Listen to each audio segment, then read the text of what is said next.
Hey everyone, it's Deandra with Vive Health, and in this video, I'm going to show you how easy it is to put on your Vive bunion splint. Before putting on the bunion splint, check the tag to make sure you're putting each splint onto the correct foot. To put on the bunion splint, take the short strap and wrap it around your big toe, fastening it down with the Velcro tip.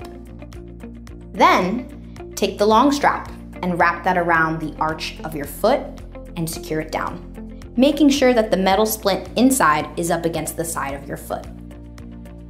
Now that you've put on the bunion splint, you can take the optional Velcro extension and wrap that around the arch of your foot for added compression. Once the strap's in place, you're all set. I hope you guys liked the video. Give us a thumbs up, leave a comment down below if you have any questions, and subscribe to our channel so you don't miss out on any of our videos.